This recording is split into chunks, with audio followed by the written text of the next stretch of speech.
3-2 વર્ષ પહેલા બનેલી ઘટના છે. સોશિયલ મીડિયામાં બહુ ફેલાઈ એટલે લોકોને ખ્યાલ આવ્યો. બાકી આવું તો ઘરે ઘરે બની રહ્યું છે આજે. એક રૂઢિવાદી હિન્દુ પરિવારની દીકરીએ મુસ્લિમ યુવક સાથે નિકાહ કર્યા. એના પિતાએ પૂછ્યું કે આપ इतने धर्मचुस्त हो, परंपरा से इतने धार्मिक हो, आपकी बेटी ने विधर्मी के साथ विवाह किया, आपने उसे रोका नहीं, उसे समझाया क्यों नहीं? पिताए કહ્યું, मैंने बहुत समझाव्યું કે બેટા આવું તે કેમ કર્યું? જે ધર્મને, જે પરંપરા સંસ્કૃતિને આપણાથી કંઈ લેવા દેવા નથી, બિલકુલ વિપરીત રીત રિવાજો છે, બેટા તું કઈ રીતે રહીશ ત્યાં? આપણા હિન્દુઓમાં ક્યાં યુવાનોની ખોટ પડી ગઈ છે? આવું તે કેમ કર્યું? ત્યારે દીકરીએ જે ઉત્તર આપ્યો, દરેક મા બાપે આજે વિચાર કરવો જોઈએ. પપ્પા 1 વર્ષથી હું પેલાના પ્રેમમાં હતી. 1 વર્ષમાં એને મને કુરાનના કલમા આયાત બધું શીખડાવ્યું, નમાઝ પડતા શીખડાવ્યું.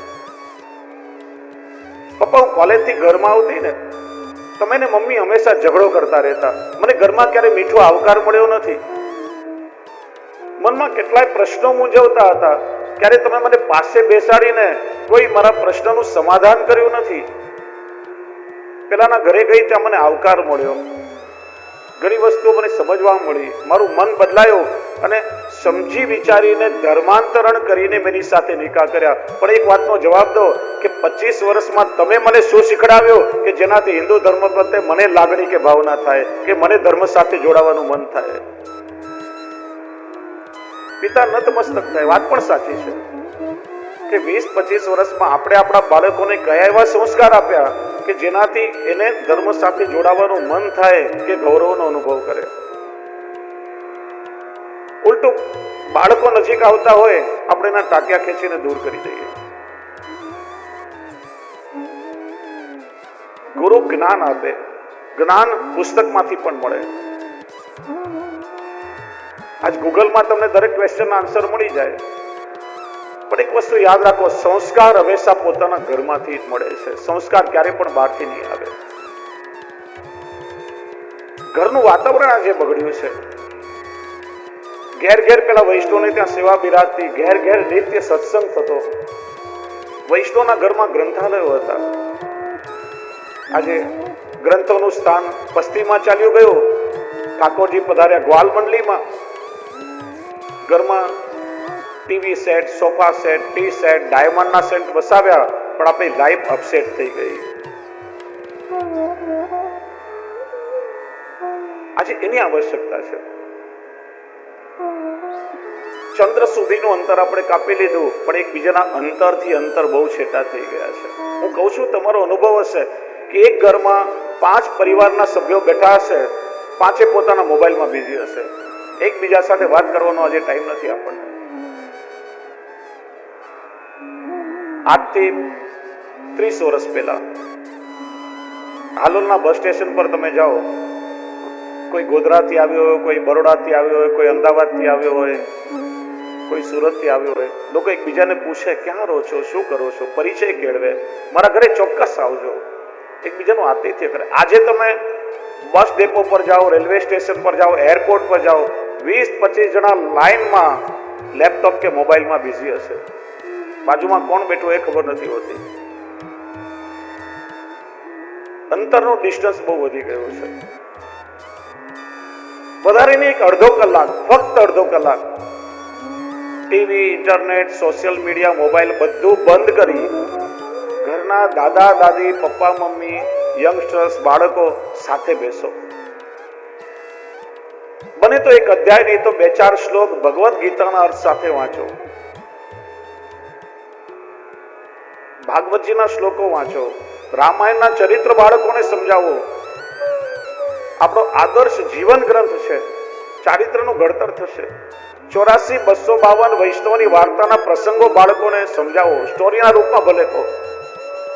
આપણા પૂર્વજો હતા, એમનું જીવન કેવું હતું, કઈ રીતે ઠાકોરજી એમને મળ્યા, આપણામાં શું ખામી છે સમજાશે. આપણા માટે દીવાદાંડી છે. એક આટલું કરો, ફક્ત અડધો કલાક પોતાના માટે, પોતાના પરિવાર માટે, પોતાના બાળકો માટે આપો. પાયો મજબૂત થશે ને તો દુનિયાની કોઈ તાકાત એને વિચલિત નહીં કરી શકે.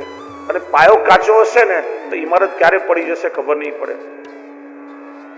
તમે દરરોજ છાપાઓમાં કે ન્યૂઝમાં જોતા હશો, હજારોની સંખ્યામાં હિન્દુઓ ધર્માંતરણ કરી રહ્યા છે. લાલચના કારણે, સસ્તી વસ્તુઓ અથવા તો વ્યવસ્થાના કારણે. કેમ કે પાયો કાચો છે ધર્મનો, ઘરમાં સંસ્કાર મળ્યા જ નથી. નિરક્ષરતા કે અવ્યવસ્થાનો લાભ લઈ વિધર્મીઓ લાલચ આપી અને આપણા હિન્દુઓનું ધર્માંતરણ કરાવે. ક્યારે એવું નહીં સાંભળવા મળે અન્ય ધર્મના લોકો હિન્દુ થયા હોય. કેમ કે નાનપણથી દરેક ધર્મમાં ધર્મનો અભ્યાસ કરવાની વ્યવસ્થા છે. એટલા માટે બહાર જવાની જરૂર નથી. આપણું ઘર છે ને એ સૌથી મોટું પરિબળ છે. ઘરમાં સંસ્કાર બાળકોને આપો. યાદ રાખો મારા શબ્દ. હજી પણ જો આપણામાં જાગૃતિ નહીં આવે ને તો બીજી ત્રીજી પેઢી પછી આપણા બાળકો હિન્દુ હશે કે કેમ એ પણ એક પ્રશ્ન ચિહ્ન છે. આપણી જવાબદારી છે. એટલા માટે આ દેશનું નામ ભરતજીના નામ પરથી ભારત વર્ષ થયું છે. પોતાના બાળકોને ઉપદેશ એમણે આપ્યો કે મનુષ્ય દેહનો બહુ મોટો મહિમા છે. 83,99,999 યોનિઓનો પણ આ મનુષ્યનો દેહ છે. બાકીની યોનિઓ છે ને એક કર્મનું ફળ ભોગવવાની વ્યવસ્થા છે. માણસને ભગવાને વિવેક બુદ્ધિ આપી છે. સાચું શું, ખોટું શું, પાપ શું, પુણ્ય શું માણસ વિચારી શકે છે. અને મનુષ્ય જ ધર્મનું આચરણ કરી શકે છે. આલોક અને પરલોક બંને સુધારવાનો વિવેક કેવલ મનુષ્યમાં હોય છે. એટલે કેવલ મનુષ્યના શરીરથી તમે તપ કરી શકો છો. અન્ય કોઈ દેહથી એ વસ્તુ શક્ય નથી. બડે ભાગ માનુષ તન પાવા, ગોસ્વામીજી કહે છે ખૂબ ભાગ્યથી મનુષ્યનું શરીર મળે. દુર્લભ માનુષો દેહ, આ દુર્લભ છે. અને જો એને સાચવી ન શક્યા તો ફરીથી જન્મ મરણનું પરિભ્રમણ તો છે જ, રહેવાનું છે. મનુષ્ય ચાહે તો રાજા પણ બની શકે, ચાહે તો રંગ પણ બની શકે, ચાહે તો દેવ પણ બની શકે, ચાહે તો દાનવ પણ બની શકે. પ્રભુએ આપણને બુદ્ધિ આપી છે. એટલે માણસ વિવેકશીલ અને વિચારશીલ છે. 7 થી 15 અધ્યાયમાં ભરતજીનું ચરિત્ર બતાવ્યું છે. રાજ્ય પુત્રોને સોંપી પુલહાશ્રમમાં ગયા, તપ કરવા લાગ્યા. એકવાર હરણનું ઝુંડ નદીમાં પાણી પી રહ્યું હતું. ભયંકર સિંહની ગર્જના સંભળાઈ. હરણો ભાગ્યા. એક ગર્ભવતી હરણી હતી.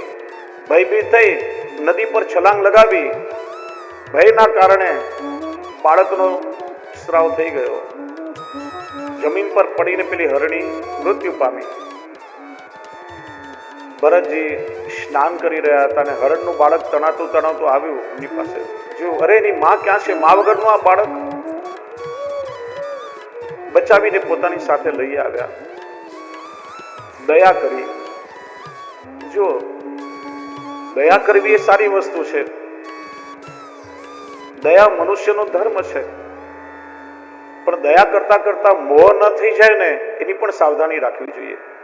તમે કોઈ વ્યક્તિ પર દયા કરો પણ એ વ્યક્તિમાં જો તમને મોહ થઈ જાય ને તો એ જ ફરીથી જન્મ મરણનું કારણ બને છે. ભરતજીએ દયા તો કરી, બચાવી, ખવડાવી, પીવડાવીને પાછું જંગલમાં, કારણ કે એનું જીવન તો જંગલ છે, છોડી મૂકવું જોઈએ. પોતે એનો ઉછેર કરવા લાગ્યા. મોહ થઈ ગયો. હરિહરિને બદલે હરણ થવા લાગ્યું. હરણ એમના મનનું હરણ કરી ગયું. હરિહરિની માળા કરતા હોય ને આંખ ખોલી ત્યાં સામે હરણ દેખાય. એક પછી એક ઉપાસનાના નિયમો તૂટવા લાગ્યા. એકવાર હરણનું ટોળું આવ્યું અને પેલું હરણ મોટું થયું, એમની સાથે ચાલ્યું ગયું. ભરતજીને ચિંતા થઈ, ક્યાં ગયું હશે, કોઈ એને મારી તો નહીં નાખ્યો હોય, શું થયું હશે? અને હરણનું ચિંતન કરતા કરતા પોતાનું દેહ છોડ્યો અને બીજો જન્મ હરણના રૂપમાં આવ્યો. કાલે પણ ચર્ચા થઈ હતી, અંતે મતી એવી ગતિ. દુઃખ અને સુખ કર્મોથી આવે છે, પણ તમારો બીજો જન્મ કેવો થાય એ સ્મરણથી નક્કી થાય છે. વૈષ્ણવનું સ્મરણ પણ શુદ્ધ હોવું જોઈએ અને કર્મ પણ શુદ્ધ હોવું જોઈએ. પૂર્વ જન્મનું અનુસંધાન હતું. કાલંજર પર્વત પર વ્રત કરી તીર્થમાં દેહ છોડ્યો અને ત્રીજો જન્મ બ્રાહ્મણના રૂપમાં થયો છે. આ એમનો અંતિમ જન્મ હતો. 2 જન્મનું અનુસંધાન હતું. વિચાર્યું કે લૌકિક આસક્તિના કારણે મારા 2 ભવ બગાડ્યા છે. નાનપણથી જ બેરા હોય, મૂંગા હોય, ગાંડા હોય એવો વ્યવહાર કરે. લોકો એમને જડ ભરત કહેવા લાગ્યા. બધામાં પ્રભુના દર્શન કરે. કોઈ અપમાન કરે, અરે મારા પ્રભુએ મારું અપમાન કર્યું છે. કોઈ વખાણ કરે, મારા પ્રભુ મારા વખાણ કરી રહ્યા છે. ભાઈઓએ ખેતીનું રખોપું કરવા માટે મૂક્યા.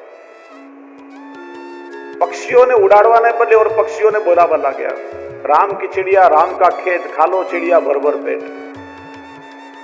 ગાયોનું ઝુંડ આવ્યું, અરે આટલા સ્વરૂપે મારા પ્રભુ પધાર્યા. વાડ ખોલી આપી આખું ખેતર ચરાવી દીધું. ભાઈઓએ ઘરમાંથી કાઢી મૂક્યા. વિરક્તને ઘર શું અને વન શું? કૃષ્ણ વિરહિણી ગોપીને ઘર હી મેં વન કીનો. વિરક્ત, સંસારમાં જેની વિરક્તિ છે પણ પ્રભુમાં જેની અનુરક્તિ છે.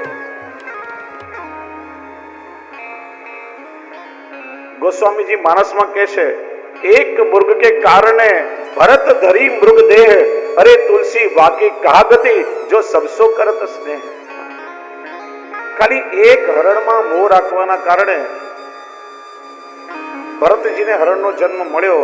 ત્યારે માનવી, તારો મોહ તો સંસારની કેટલી બધું વસ્તુઓમાં લાગેલો છે, તારી શું દશા થશે, કેટલાય જન્મ લેવા પડશે. સાવધાન કરે છે આપણને.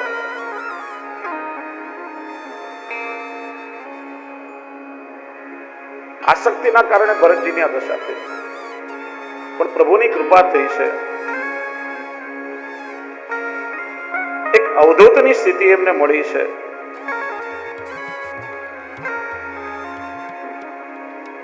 આપણી ભાષામાં જેને આપણે વિરક્ત કહીએ છીએ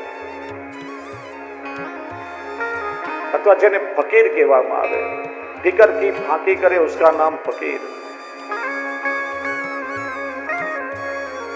અવધૂત ફકીરની અવસ્થામાં હતા ભરતજી.